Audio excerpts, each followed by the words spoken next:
మెత్తటి దూది లాంటి ఇడ్లీల కోసం పప్పు నానబెట్టుకొని పిండి రుబ్బుకొని ఇడ్లీని ప్లేట్లో సర్వ్ చేసుకునే దాకా కంప్లీట్ ఇడ్లీ రెసిపీ అయితే ఇవాళ వీడియోలో షేర్ చేస్తున్నా. చాలా మృదువుగా ఉంటాయండి. ముందుగా ఒక గ్లాసు వరకు మినపగుళ్ళు తీసేసుకొని బౌల్లోకి వేసేసి మునిగేదాకా నీళ్లు పోసేసుకొని ఒక 5-6 గంటల వరకు నానబెట్టేసి తీసుకోవాలి. పిండి రుబ్బుకునే లోపు ఇడ్లీ రవ్వ కూడా నానబెట్టుకుందాము. ఇడ్లీ రవ్వలో చాలా బ్రాండ్స్ ఉంటాయి కానీ మేము యూజ్ చేసేది ఎక్కువగా విజయ్ గోల్డ్ వారి ఇడ్లీ రవ్వేనండి. ఒక 2 గ్లాసుల వరకు తీసుకొని మునిగేదాకా నీళ్లు పోసి క్లీన్గా వాష్ చేసి గంట వరకు నానబెట్టేసుకోండి.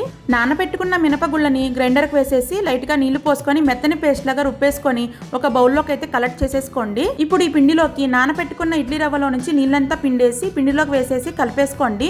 మూత పెట్టేసి ఓవర్ నైట్ వదిలేస్తే మనకి ఇడ్లీ పిండి రెడీ అయిపోతుంది. సరిపడా ఉప్పు వేసి బాగా కలిపేసుకొని ఇడ్లీ ప్లేట్లో మీకు కావాల్సిన ఇడ్లీలు వేసేసి ఇడ్లీ కుక్కర్లో పెట్టి ఉడికించుకుంటే మెత్తటి దూది లాంటి ఇడ్లీలు అయితే రెడీ అయిపోతాయి. మీకు నచ్చిన చట్నీతో సాంబార్తో సర్వ్ చేసుకోవచ్చు. విజయ్ గోల్డ్ వారి ప్రొడక్ట్స్ అన్ని రకాల గ్రోసరీ స్టోర్స్లో అవైలబుల్గా ఉంటాయి.